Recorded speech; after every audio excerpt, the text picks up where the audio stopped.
Células-tronco. O que vem a ser as células-tronco? São células encontradas em embriões, no cordão umbilical e em tecidos adultos, que possuem grande capacidade de transformação celular e, por isso, podem dar origem a diferentes tecidos do organismo. Então, a grande característica de uma célula-tronco é a sua capacidade de se transformar em outras células. Ou seja, as células-tronco são células indiferenciadas.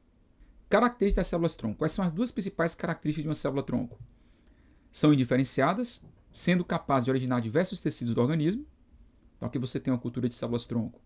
Desde que eu estimulo essas células-tronco com fatores de crescimento específico, fatores de crescimento são proteínas, eu posso fazer com que essa célula-tronco se transforme em neurônios, em fibras musculares estriadas esqueléticas ou hemácias. Então, o fator de crescimento é uma proteína que vai estimular essas células-tronco a se transformarem em um determinado tipo de célula ou tecido. Possui capacidade de replicação indefinida. Interessante que uma célula-tronco, quando se divide, sempre vai dar origem a outra célula-tronco. Então, isso é o que nós chamamos de capacidade de replicação indefinida. Células-tronco, ao se dividirem, dão origem a outras células-tronco. Bom, mas por que isso acontece? Tá? Por que as células-tronco elas são capazes de se replicar de maneira indefinida? Para que nós possamos responder essa pergunta, primeiro eu tenho que falar para vocês o que são os telômeros. Vamos lá. Então, os telômeros são sequências de DNA não codificante nas extremidades dos cromossomos. Garantem a estabilidade estrutural dos cromossomos, perdidos na duplicação do DNA. Então, cada vez que os cromossomos se duplicam, perdemos parte do DNA das extremidades. Esses DNAs de extremidades são conhecidos como telômeros. Então, à medida que o DNA vai se duplicando, os DNAs descendentes, os DNAs filhos, são então menores do que o DNA mãe. Por quê? Porque a enzima DNA polimerase ela não consegue refazer a ponta do cromossomo. Então, quando o DNA se duplica, a DNA polimerase ela não consegue fazer uma cópia fiel do DNA.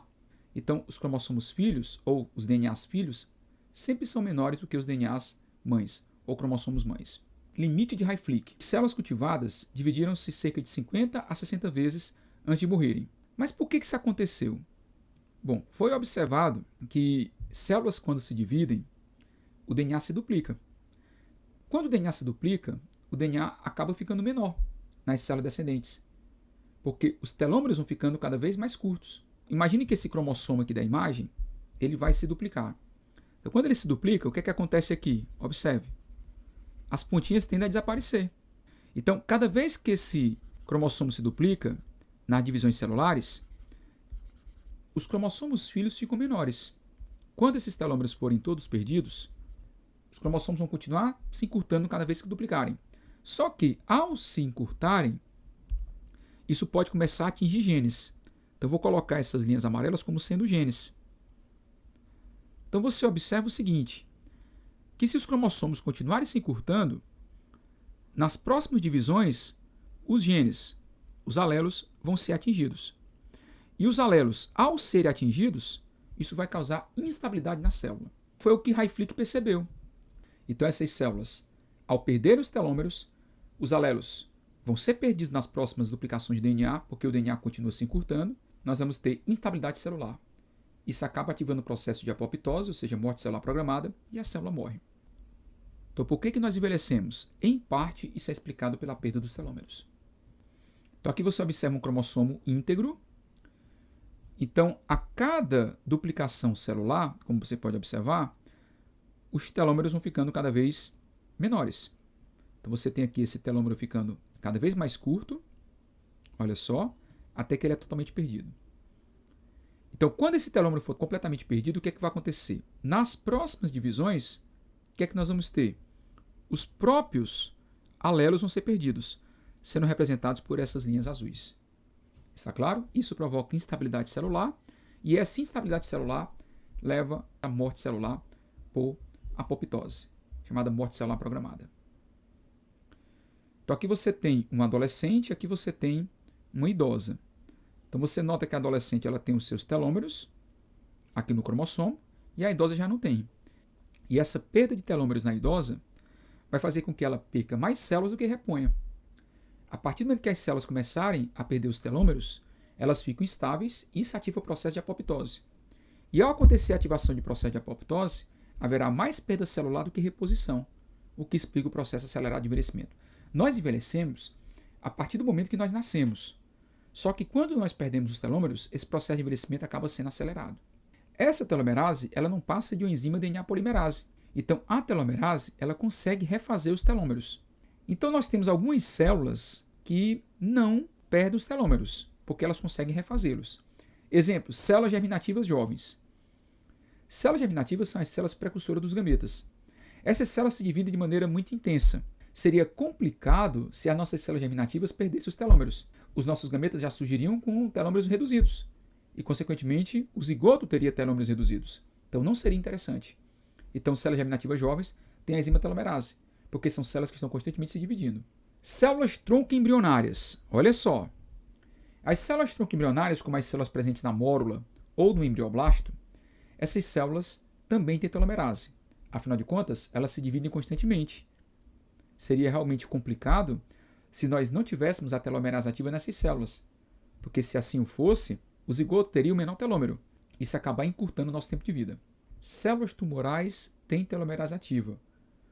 Células tumorais estão constantemente se dividindo e, ao se dividirem, elas perdem o telômero, mas refazem. Se assim não fosse, a pessoa teria um tumor, mas esse tumor por si só iria morrer após algumas divisões de suas células. E o tumor ia se acabar por si só. Seria ótimo, né? Mas, infelizmente, pelo fato das células tumorais terem telomerase ativa, as células tumorais acabam sendo células que se eternizam. Experimentos, nos anos 50 do século XX, removeram células tumorais de pacientes e essas células foram cultivadas em laboratório. Essas células permaneceram, então, vivas por muitos e muitos anos. A pessoa morreu muito antes, mas as células tumorais permaneceram vivas por décadas. Algumas células somáticas, como células endoteliais, nossas células endoteliais, que são as células dos nossos vasos, são células que constantemente se dividem para repor as células perdidas, como também células endometriais. Lembre-se que a mulher, a cada ciclo menstrual, ela perde o endométrio. E ao descamar o endométrio, ela precisa refazê-lo por mitoses.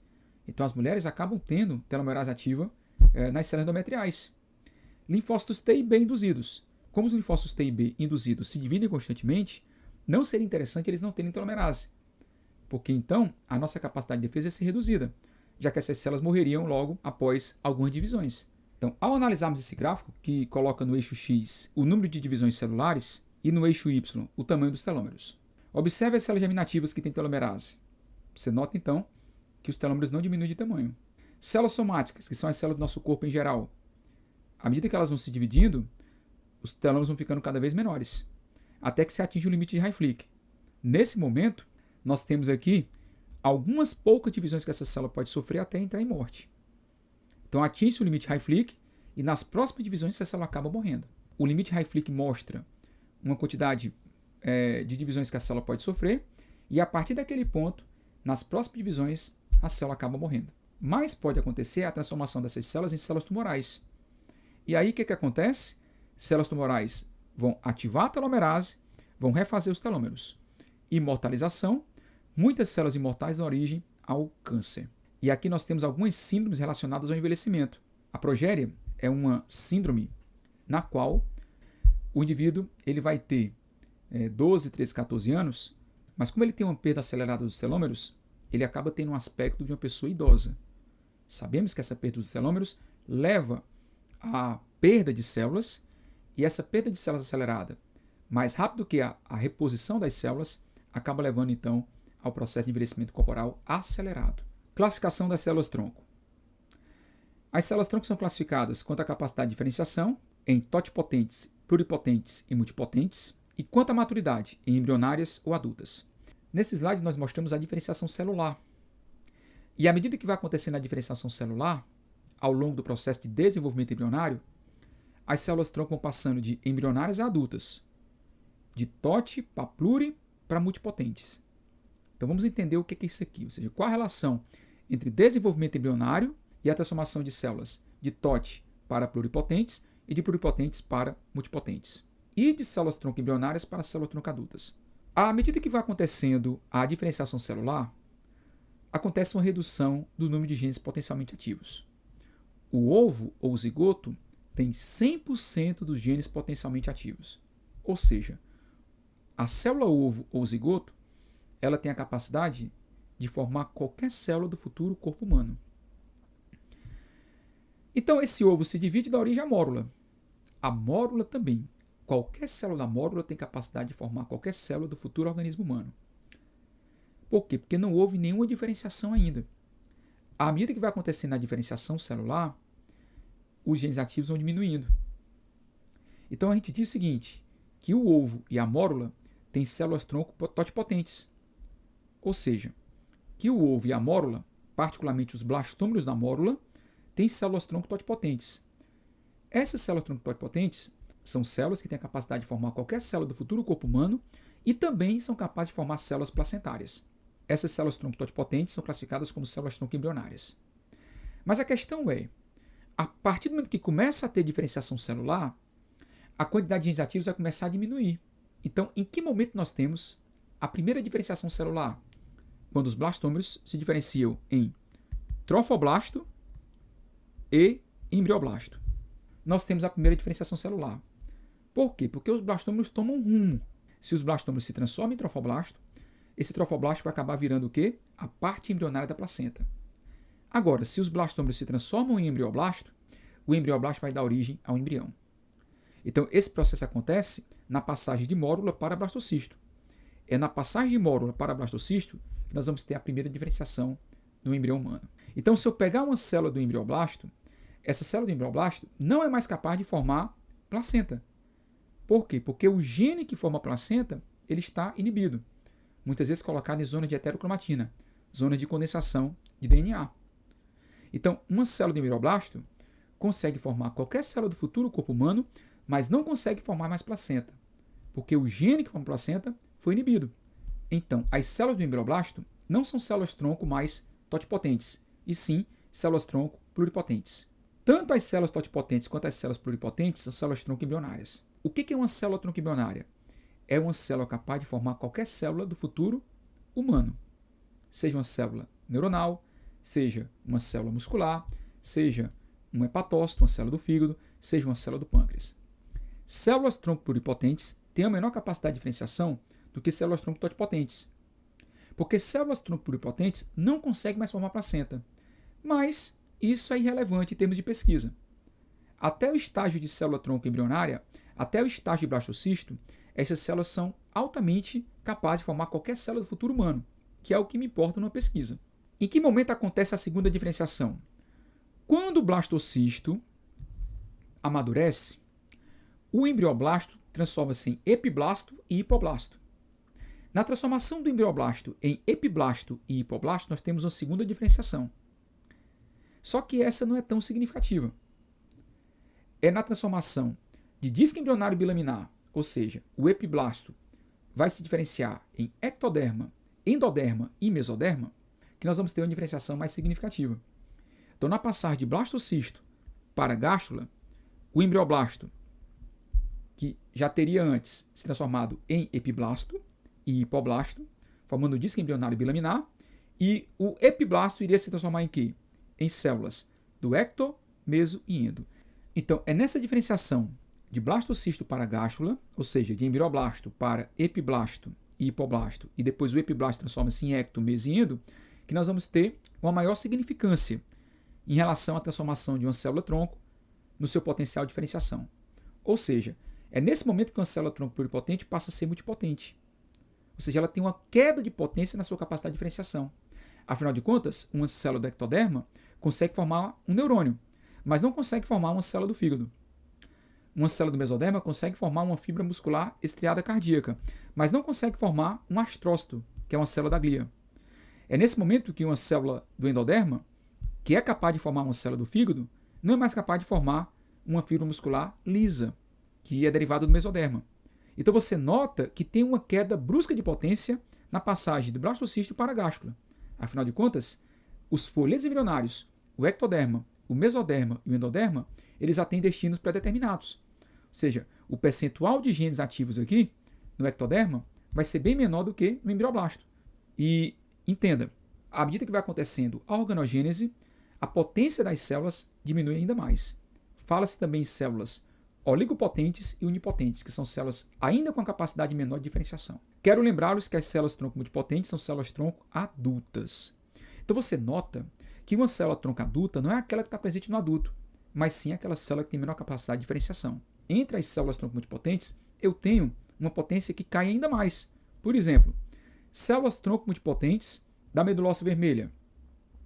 Células-tronco multipotentes mieloides e linfóides formam células sanguíneas, formam elementos figurados do sangue, mas não conseguem mais formar fibra muscular. À medida que essas células-tronco multipotentes vão se diferenciando, a potência cai ainda mais. Se nós analisamos células-tronco multipotentes da medula óssea vermelha, as células-tronco multipotentes mieloide e linfóide, estas células são capazes de formar elementos figurados do sangue, mas não conseguem formar, por exemplo, fibras musculares lisas ou estriadas cardíacas ou estriadas esqueléticas. Então, à medida que vai acontecendo a diferenciação dos tecidos e órgãos, a potência cai ainda mais. E o cordão umbilical? Tem célula-tronco embrionária ou célula-tronco adulta? O cordão umbilical ele surge depois da gástula. Logo, ele vai ter células-tronco multipotentes. É interessante o cordão umbilical ser congelado? Sim, com certeza é interessante o cordão umbilical ser congelado. Os médicos orientam as mães e os pais a congelar o cordão umbilical de seus filhos. O cordão umbilical ele é fonte de células-tronco multipotentes, células-tronco adultas, capazes de formar diversas células do corpo. Não todas, mas diversas. Interessante que é melhor congelá-lo do que não congelá-lo. Agora, muitas vezes acaba passando-se a ideia que as células do cordão umbilical são células-tronco embrionárias, mas não são. São células-tronco adultas ou multipotentes. Então, quanto à capacidade de diferenciação, as células-tronco podem ser totipotentes, pluripotentes ou multipotentes. Células-tronco totipotentes podem se transformar em todas as células adultas do organismo e as placentárias, ou seja, células que vão formar a parte embrionária da placenta. Exemplo, o zigoto e os blastômeros da mórula. Células-tronco pluripotentes podem se transformar em todas as células adultas do organismo e não formam as placentárias. Exemplo, células do embrioblasto, que são essas células internas aqui. Células-tronco multipotentes podem se transformar em alguns tipos de células adultas do organismo, mas não todas. Exemplo, folhetos embrionários, o ectoderma, o mesoderma e o endoderma, células do cordão umbilical e tecidos diferenciados. Ou seja, nós temos aqui os folhetos embrionários e uma neurula, eis aqui o ectoderma em azul, o mesoderma em vermelho e o endoderma em amarelo. Aqui você observa o cordão umbilical. Nesse cordão umbilical nós vamos ter células-tronco adultas. E aqui você observa também, nessa imagem de um joelho cortado, a presença do osso do fêmur. E no osso do fêmur, no indivíduo jovem, tem medula óssea vermelha. E nessa medula óssea vermelha nós vamos ter o quê? Células-tronco multipotentes mieloides e linfóides, que são capazes de diferenciar em elementos figurados do sangue. Bom, mais uma vez aqui eu lembro a classificação, e aí nós vamos sobrepor agora. Então, qual a relação que tem essa classificação de cima com a de baixo? Quanto à maturidade? Células-tronco embrionárias, as únicas capazes de diferenciar em todos os tecidos que constituem o corpo humano. Exemplo, células totipotentes e pluripotentes. As células-tronco embrionárias são capazes de formar qualquer célula do futuro corpo humano. Se eu pegar uma célula aqui do embrioblasto, essa célula-tronco é embrionária, do tipo pluripotente. Células-tronco adultas têm capacidade de originar um número restrito de tecidos. Exemplo, células multipotentes, presentes na medula óssea vermelha. Olha, diversos tecidos do nosso corpo têm células-tronco, não apenas a medula óssea vermelha. Podemos encontrar células-tronco na nossa pele, nos nossos ossos, no nosso fígado, no nosso sistema nervoso. Quais são as aplicações das células-tronco? Doenças neurodegenerativas, infarto do miocárdio, retinopatia, que é problema na retina, no olho, cirrose, problema no fígado, diabetes, problema no pâncreas, queimaduras, lesões na pele, osteoartrite, problema nos ossos e nas articulações, também estão sendo usadas em transplantes e em terapia com sangue ou hemoterapia. Quais são os riscos da terapia com célula-tronco? O primeiro risco é o câncer. Então, o tipo de câncer que pode acontecer é o teratoma e rejeição tecidual. Bom, aqui eu tenho o doador A e o receptor B. Esse doador A é um embrião que estava congelado numa clínica de reprodução. Eu fui lá na clínica, recolhi o embrião, levei para o laboratório de células-tronco, removi as células-tronco desse indivíduo, usei essa célula tronco embrionária de A, peguei essa célula e estimulei com fator de crescimento neuronal. Esse fator de crescimento neuronal vai dizer a essa célula tronco embrionária o que ela deve ser. Então ela acaba virando um neurônio jovem. Eu pego esse neurônio jovem e coloco aqui no encéfalo dessa pessoa que tem uma doença neurodegenerativa. Então, mais uma vez, eis aqui o doador A e o receptor B.